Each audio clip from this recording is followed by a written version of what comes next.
Good afternoon, track gang. It happens to be, here we go. It happens to be May 16th, 2021. This happens to be vlog number 18 for 2021. Welcome aboard. As you can see, I'm sitting here at the bench.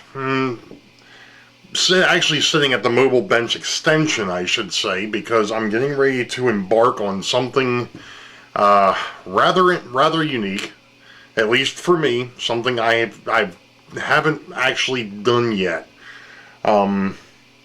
Figured since we kind of got a little bit ahead on getting things ready for the graduation party next weekend. Today we were just going to sit back and kind of relax, so I'm like, alright, fine, well then I will start cleaning up the basement, which I just did.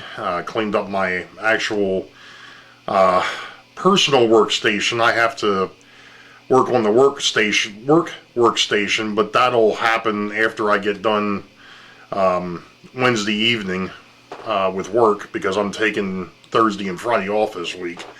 Again, just trying to get things straightened out around here. Thursday is the actual graduation, so, you know, it is what it is. So this video, I'm actually going to stop here in a minute because I'm going to show you all the other mail call. It's not going to be, it's already opened up. I'm actually using it right now for the Handycam, and I took a quick video of the rig that I've got here on the big metal tripod. Because this is a lot more stable than the other tripod is. Number one. Number two, I can manipulate things, I think, a little bit better with this one.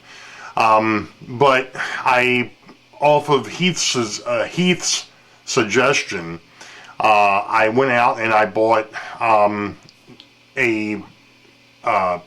Neewer, Neewer, or Neewer, as it were.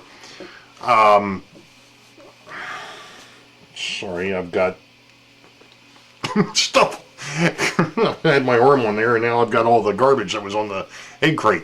Anyway, a Neewer did a quick disconnect. One of the things that was a pain was with the way I had this thing set up in the past was as if I went and switched from the Handycam to the webcam, I had to literally spin the stuff off, spin it back on. You know, it was becoming a pain in the butt. Not to mention not to mention the fact, you know, to keep doing that was going to ruin something. So this way I have a quick disconnect. Now, the thing that does kind of stink with this is I do have to unscrew the pedestal when I put the Handycam on the base. That's not a big deal because it's off the tripod at that point, so it's not a big deal. So we're going to stop here real quick. I'm going to show you what that rig looks like, and we'll go from there. And if anybody has any more questions or wants to see it, I guess I'm going to put a link below, but we'll be back in a minute. Okay, so I was talking about the fact that I was going to show you what this rig looked like, and, well, I really can't do it with the light on, I guess.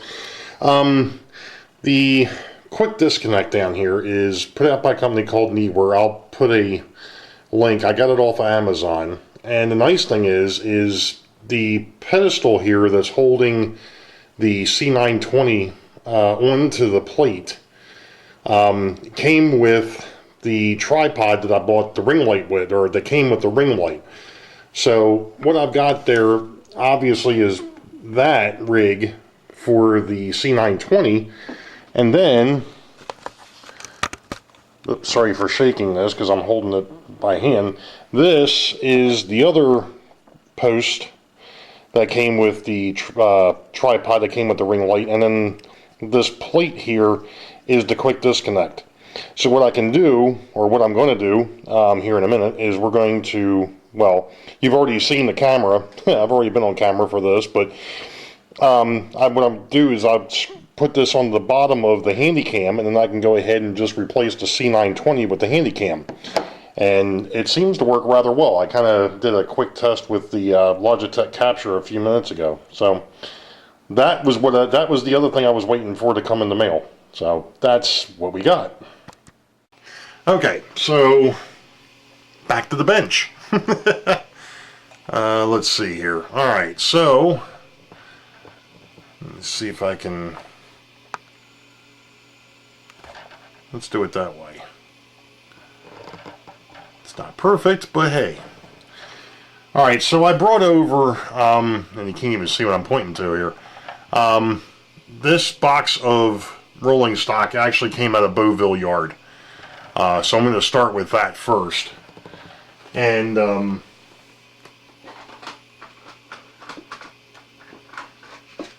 we'll go from there. And I didn't bring my glasses over. I should have brought my glasses. Give me a minute. Alright, so back at it here. I kind of figured this would be a little bit easier to do at the bench, this bench, than what it would be at the big bench with the bar stool that I've been using. So we're going to go ahead and pop the trucks off here. And then we're going to get rid of the horn hooks. Maybe. Alright, so those are off of there. Bring my Talgo adapters. And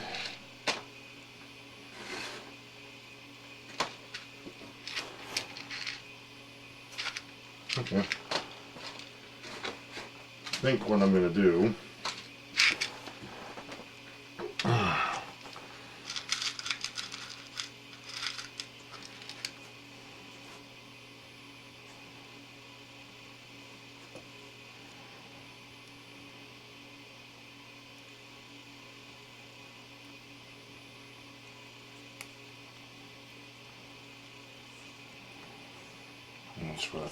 I forgot about that. I gotta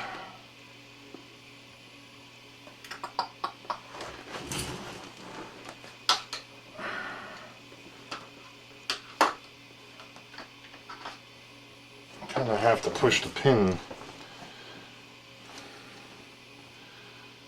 to get the coupler over it.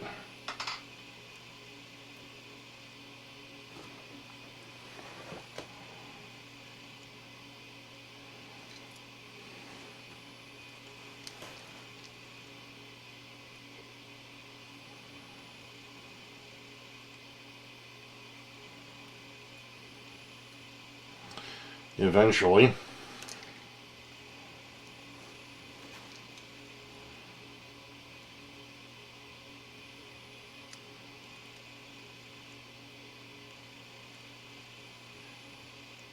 There it goes.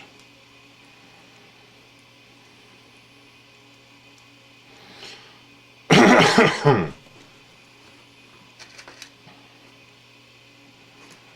then we take the Talgo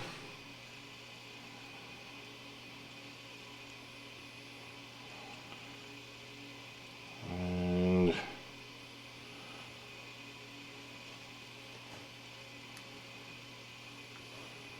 get it lined up on here.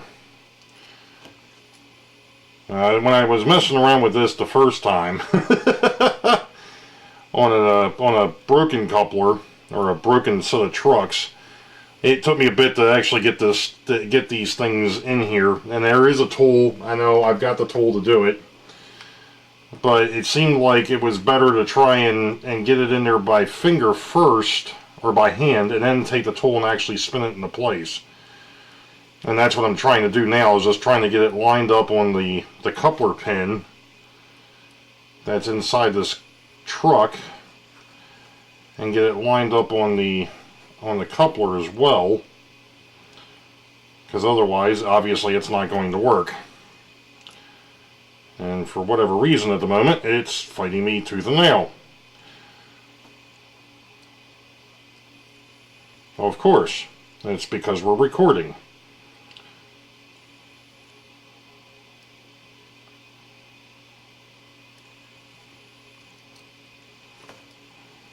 And why aren't you...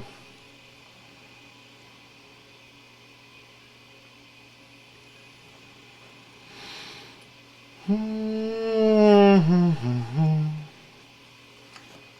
know what? I wonder if it would help if I used, you know, I've got this thing.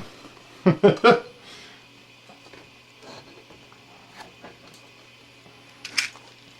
way I can see what the heck it is I'm doing. Maybe.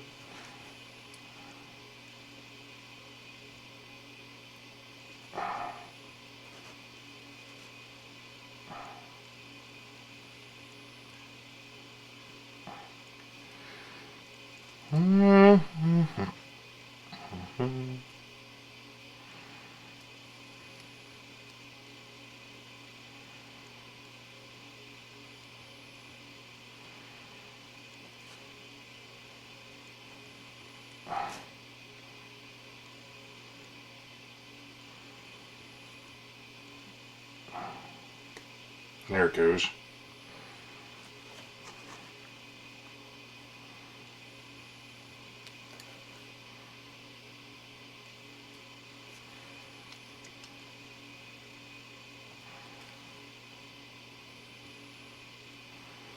Now, I know I used this thing the other day.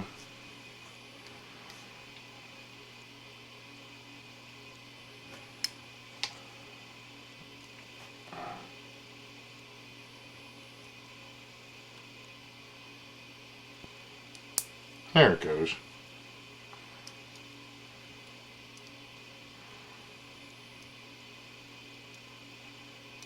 There we go.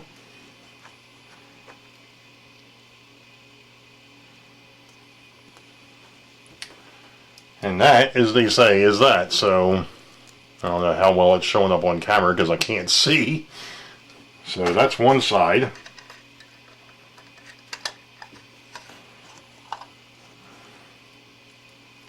And we just have to do the other side.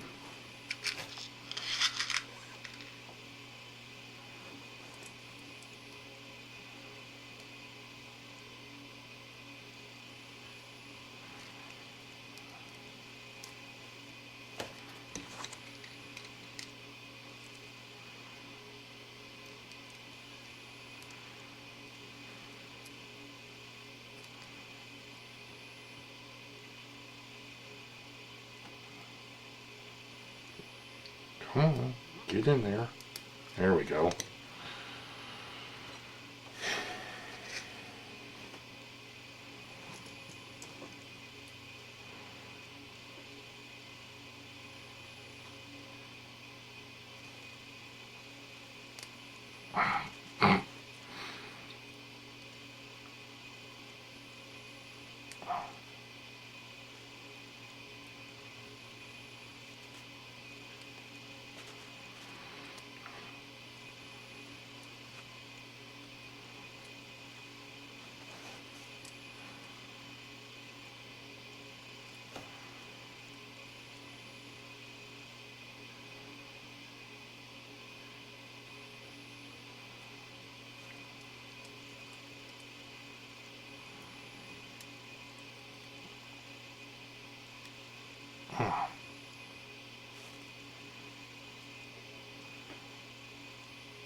Of course, it would help if my fingers weren't so stinking big. I could probably see in here a little bit better.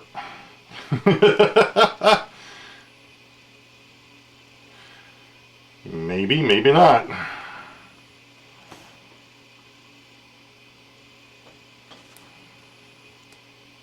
Alright, well, I'm going to go ahead and fight with this, and we'll be back in a minute. Okay, it takes a bit of futzing, but I think I got it figured out now. So this one here is done. That's obviously the Chesapeake and Ohio 40-foot boxcar.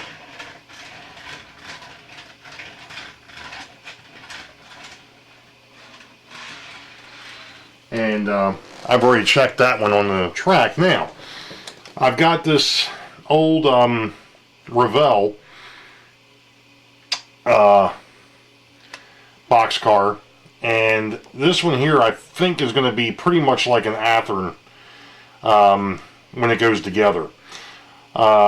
I do know I'm going to have to make a little bit of modification of this, which isn't that big of a deal. Which is one of the things I kind of forgot about on the Lifelike car. You have to do some trimming to the coupler pocket in order for things to line up. And I forgot to do that on that first coupler, and then on the second coupler I remembered it, so I went back and fixed that already. So I've cleaned up the coupler pocket here a little bit. I'm going to go ahead and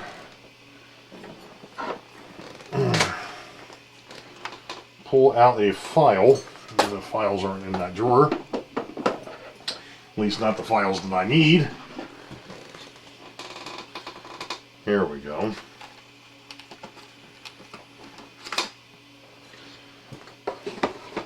We're just going to go ahead and file that little area that I just trimmed with the X-Acto.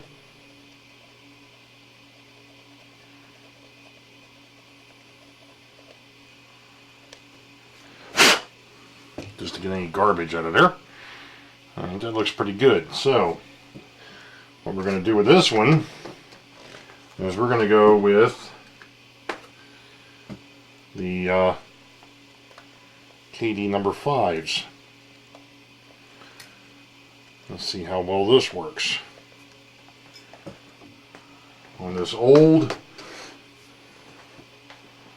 Wabash, Boeville Wabash locomotive. Or I'm sorry, not locomotive, but boxcar. And where the heck I got the locomotive from? The locomotive brain. I wonder if that's similar to locomotive breath. Anyway.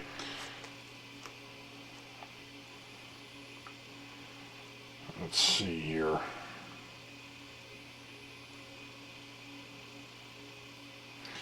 Only thing I don't remember is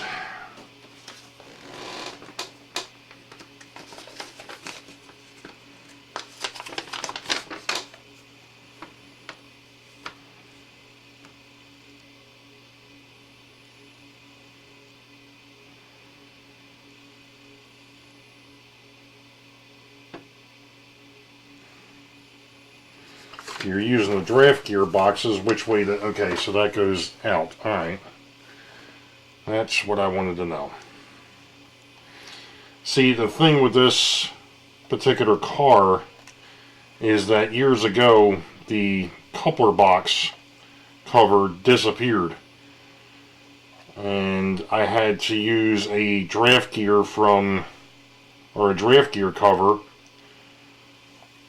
the Athearn side, or from the Kadee side, I should say. And I don't think that that screw is going to work. I just don't think it's got enough bite.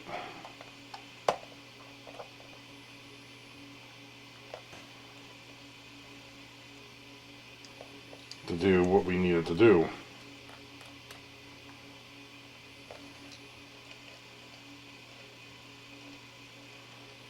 Although that looks a lot better than what it did when it was a hook horn, that's for sure.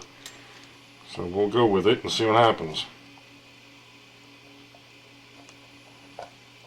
Now the interesting thing with these old Boeville boxcars, and I've got two of them, is that these here were like the original Athearns, and that was the fact that they've got sprung trucks. I'm not sure how well that's going to show up, but there's actually springs instead of it being molded. So let me go ahead and finish with this car and we'll be back. Alright, so 2 cars down, and we're now on to an Athearn car. And this happens to be the Lehigh, or the Erie. This is a 50-footer. And I've always found that it's easier to take the wheels off to be able to get to the coupler box. Just makes it a lot easier to get at the coupler and the coupler box. And I'm sure that there's a really good way of doing this, and damned if I really know what the hell it is. I'd probably just pry against it and get it to pop, but sometimes that works, sometimes it don't, but this time we're lucky. Alright. So, I've got a whole bunch of hook horns now. Which is fine. Because eventually everything will get converted, but for right now all I'm really focusing on is what gets switched between the industries and the Boeville yard. Namely because obviously that's where all the switching really happens. You know, the other two yards, you know, they're pretty much straight shots. You know, they go from when you get a piece of rolling stock that's not getting switched on the layout. Case in point would be like a flat car. It's just going from Richmond to Harrisburg or Harrisburg to Richmond. Right now there's really no need for those to have Kadees. So I'm focusing on just getting, there we go, just getting the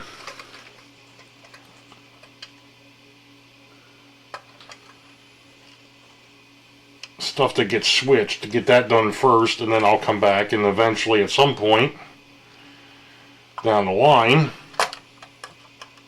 I will go ahead and convert everything else.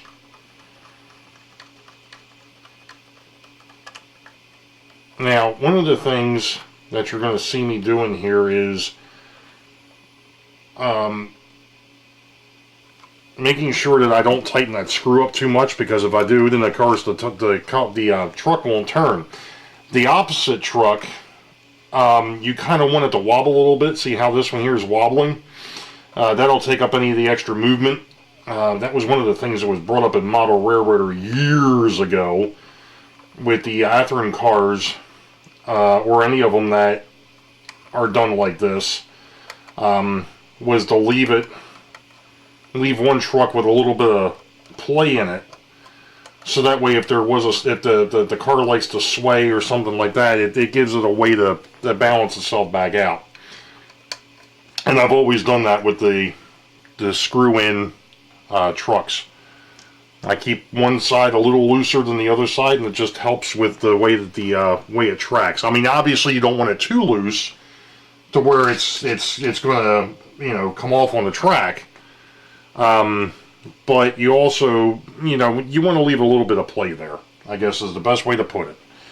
And that's, like I said, that's what I've kind of heeded that advice. And there's probably somebody on the other side of this camera right now that's going, no, you shouldn't do that. You should go ahead and tighten them both up the same way.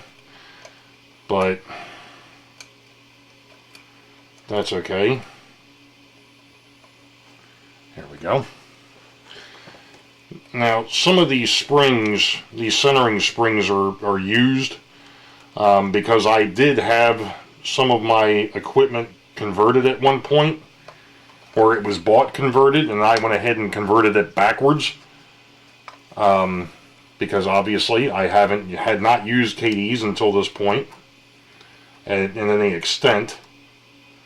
But when I was in the service and I was a part of a club, obviously the club used Kadees. So I had to make sure that I had my locomotives, which I only had a couple of them down there at the time. Why isn't that box going at? Actually, clipping here.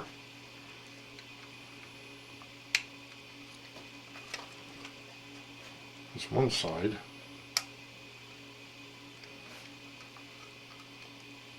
And this side doesn't want to clip.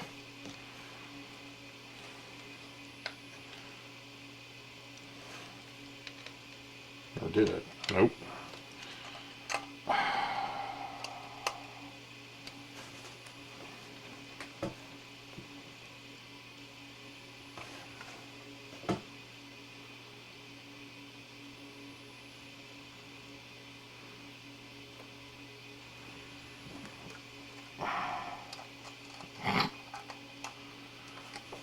Do.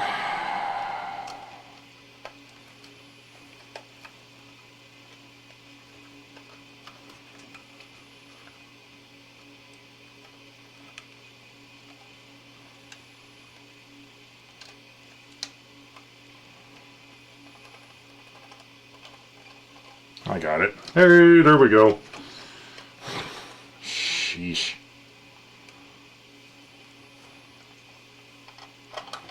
That son of a gun didn't want a seat. Alright.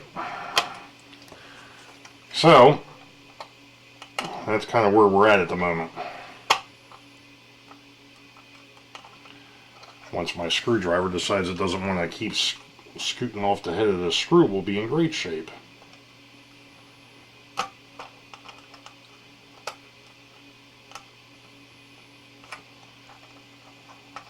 Just a little more.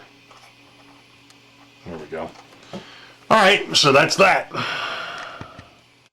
Alright, so I finally found another style car that has a completely different style coupler arrangement. I'm not quite sure who the manufacturer was of this thing.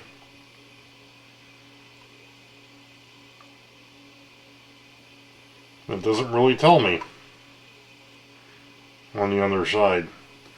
Anyway, so we got ourselves something a little different here to play with.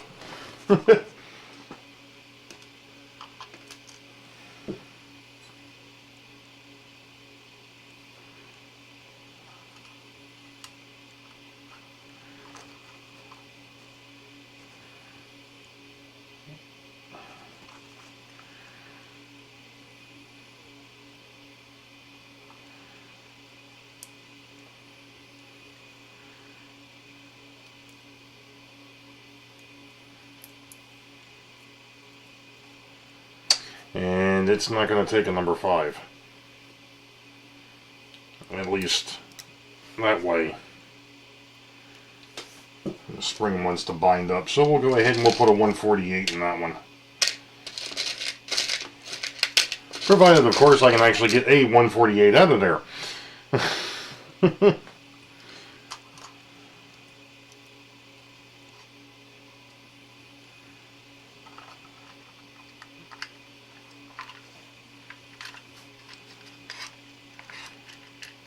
Oh yeah, that seems to work. Okay. That was easy enough. Like I said, I'm not sure which manufacturer this was. I'm not sure if this was Details West or something of that nature, because I put this box card, I know that this is one of the box cards that I put together years ago. So, and considering the fact that it looks like, they almost look like Athearn style couplers, at least the coupler itself. I'm just wondering if this was like a knockoff, or if it was, you know, a different manufacturer. It's obviously not an Athearn because of the way that this coupler box is set up. You know, just a press fit in there. So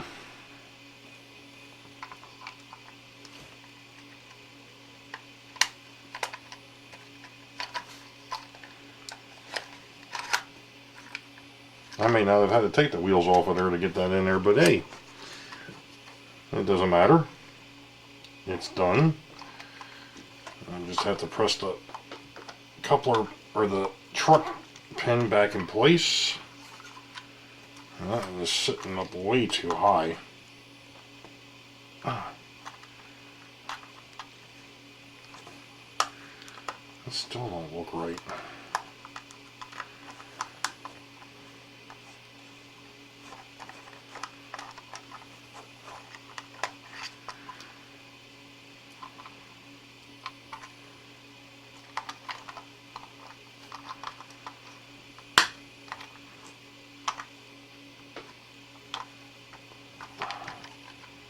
That looks better.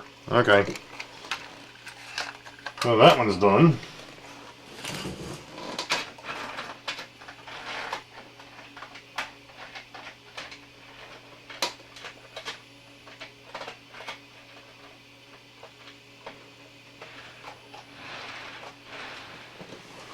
Okay, we'll be back. Okay, so we're back. I was making sure it was recording.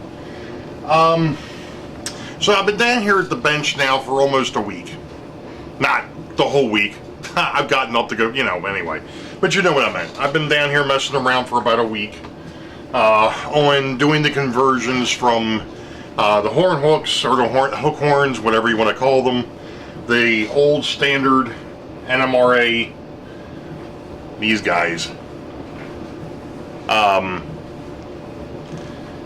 going from them over to the Kadees. A mix of 158s, 148s, and number 5s. Most of the number 5s ended up on the Athearn rolling stock. The 148s and 158s have ended up on everything else. Now, one thing that I came across, actually that one there wasn't, okay. One of the things that I came across was some of my older, and I do mean older, rolling stock. There it is.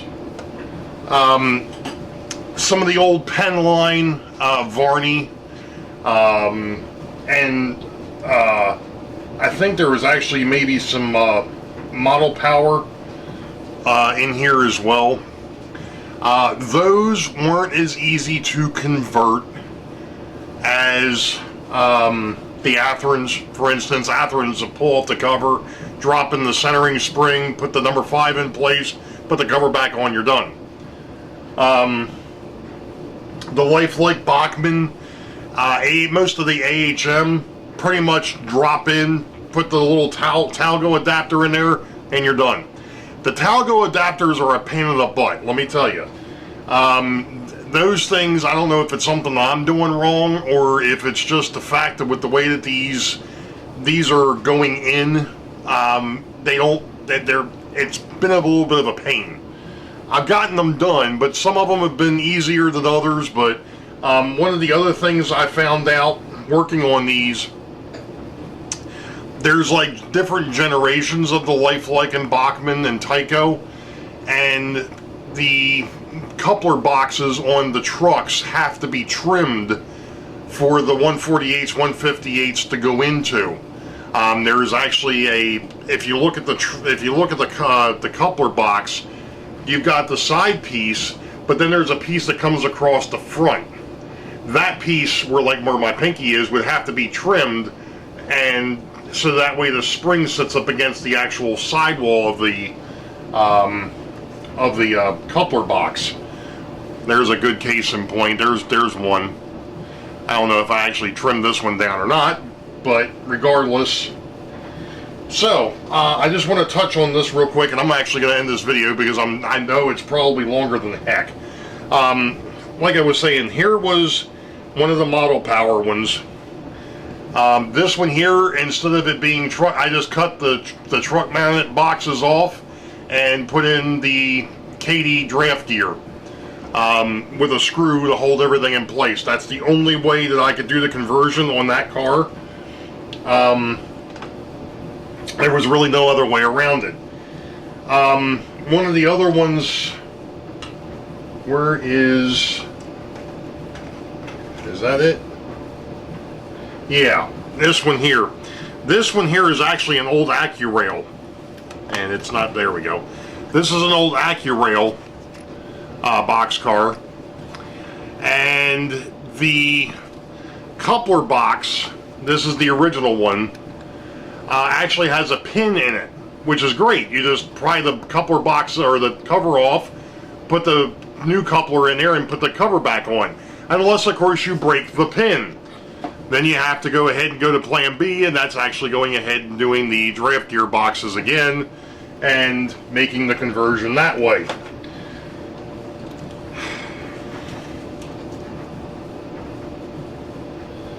I believe that this was a Varney unit, and this is one of the ones where I've had to do something a little bit different. I'm not sure how well it's going to show up, but right above the truck, you see that little brown spot in the middle of the coupler cover. That's the pin. The pin is actually a part of the car. What they did originally with these is they melted the plastic pin down over the coupler cover. Well, the only way to do this is to go ahead and actually kind of pick that plastic off, pull the cover, put the new coupler in, and then put the cover back on, and then glue it. Which is exactly what I did on both ends of this particular one. You can see the glob there. But I left it that way, so that way if I ever have to change the coupler, I've actually got a way of prying it back up. That wasn't the only one that I had to do like that.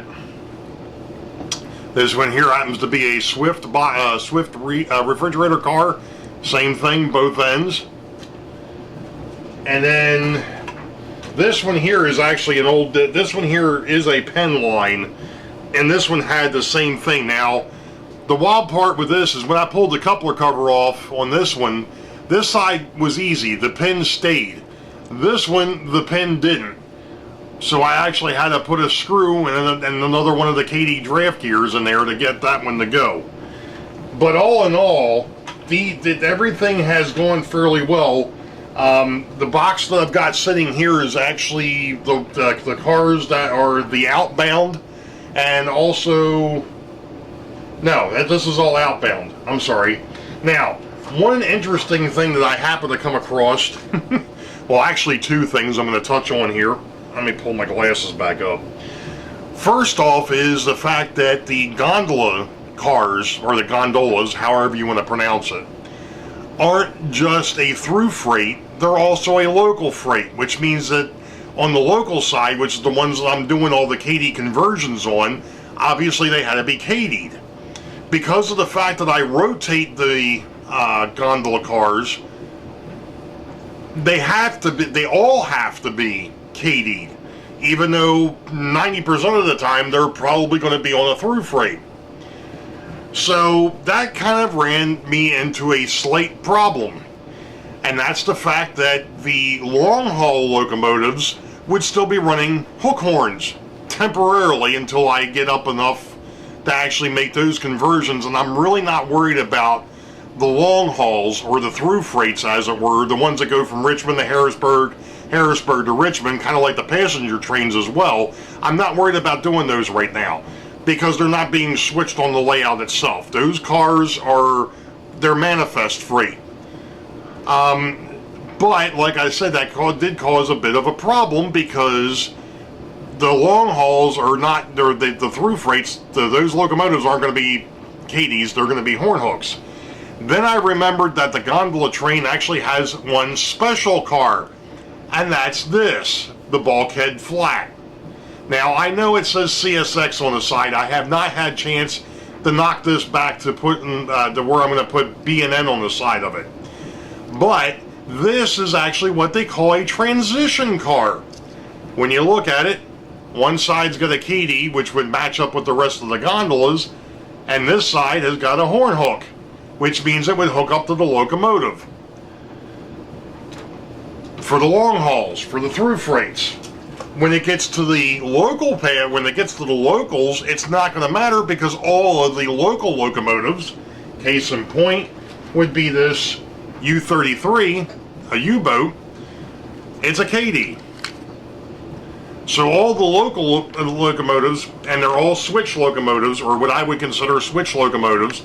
These are short haul. These locomotives are all going to have Kadees. So the ones that wouldn't would be like the F7s, the F3s, the RF16, the C-liners, and then of course the big road diesels, the SDs, the 242 or the 240-2s that I've got, and the FP45s. Obviously, those will all be horn hooks for the time being.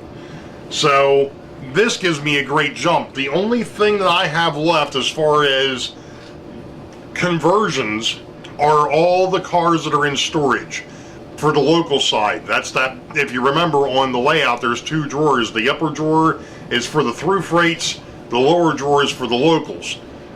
Well, there's still, I think, 30 some cars sitting over there or 30 some pieces of rolling stock that I have to convert, plus I have to convert some cabooses and some locomotives.